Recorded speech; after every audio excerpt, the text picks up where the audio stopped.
જે ગત સપ્તાહે જે છે એ IHIP રાજકોટ મહાનગરપાલિકાના જે આરોગ્ય કેન્દ્ર ઉપરાંત PKH અને PDUમાં જે વાહકજન્ય રોગો અને રોગચાળાના જે આંકડા નોંધાય છે એ મુજબ જોવા જઈએ તો ગત સપ્તાહે મેલેરિયા અને ચિકનગુનિયાના કોઈ પણ કેસ છે એ નોંધાયેલા નથી, પરંતુ ડેન્ગ્યુમાં જે છે 32 જેટલા કેસીસ છે એ નોંધાયેલા છે. આ ઉપરાંત શરદી ઉધરસ અને તાવના જે છે વાત કરીએ તો 1800 જેટલા કેસીસ છે નોંધાયેલા છે.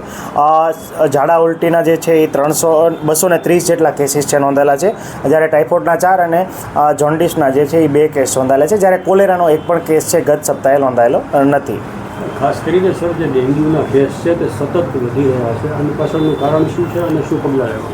જે ખાસ કરીને વાત કરીએ ચોમાસા પછીના દિવસોમાં ડેન્ગ્યુના કેસીસમાં રાજકોટમાં ખાતે ઉછાળો જે નોંધાતો હોય છે. ખાસ કરીને અત્યારે પણ વરસાદી ઋતુનો માહોલ છે એ જામેલો છે.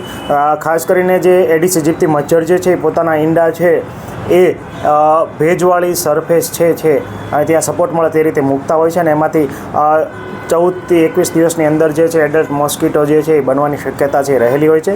આ ઉપરાંત કોઈ એડિસ ઇજિપ્તી નામનું જે મચ્છર જે છે એમાં જોવા જઈએ તો વાયરસનું ટ્રાન્સમિશન છે એ પોતાના ઈંડા મારફતે પણ થતું જોવા મળે છે, અને એના જ કારણે કોઈ તમને જો એડલ્ટ મચ્છર કરડે અને એની અંદર ડેન્ગ્યુનો વાયરસ હોય તો એની પછીની જે પેઢી છે એમાં પણ ડેન્ગ્યુનો વાયરસ આવવાની શક્યતા છે, અને એ રીતેનો ફેલાવો છે વ્યાપક રીતે થતો જોવા મળે છે.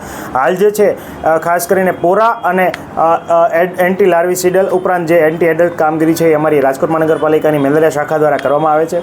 હાલ એક્ટિવ અને પેસિવ સર્વેલન્સની કામગીરી છે એ ચાલુ છે. આ ઉપરાંત ઘરે ઘરે તમામ કેસો છે જ્યાં શંકાસ્પદ NS1 હોય, અલાઇઝા છે કે કન્ફર્મ કેસીસ છે, તમામ કેસો જે છે ત્યાં ફોગિંગની કામગીરી છે આજુબાજુના 50 મીટરના એરિયામાં જે છે એ કરવામાં આવી રહી છે.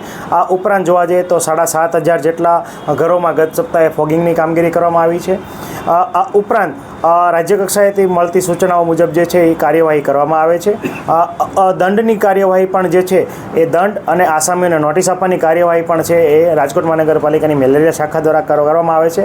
ગત સપ્તાહે 69,000 જેટલી માતબર રકમનો જે દંડ જે છે એ પણ વસૂલ કરવામાં આવ્યો હતો, અને આગામી દિવસોમાં આ દંડની કાર્યવાહી હજી સ્ટ્રીક કરવાની છે એ જોગવાઈ કરવામાં આવેલ છે. આ ઉપરાંત જોવા જઈએ તો જેટલી કન્સ્ટ્રક્શન સાઇટો જે છે એને સીલ કરવાની કાર્યવાહી પણ જો ત્યાં પોરા અથવા એડલ્ટ મોસ્કીટો મળશે તો ત્યાં પણ આગામી દિવસોમાં આ કાર્યવાહી છે કરવામાં આવશે.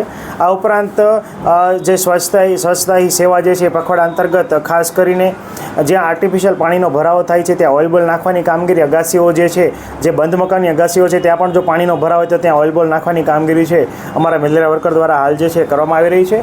ખાસ કરીને મોટા પાણીના જે ચોખ્ખા પાણીના ભરાવ સ્થાનો છે તેમાં પણ ઓઇલ જે છે એની સરફેસ એટલે કે MLO ઉપરાંત BLOની કામગીરી જે છે એ પણ છંટકાવની કામગીરી છે અમારી મેલેરિયાની ટીમ દ્વારા કરવામાં આવી રહી છે.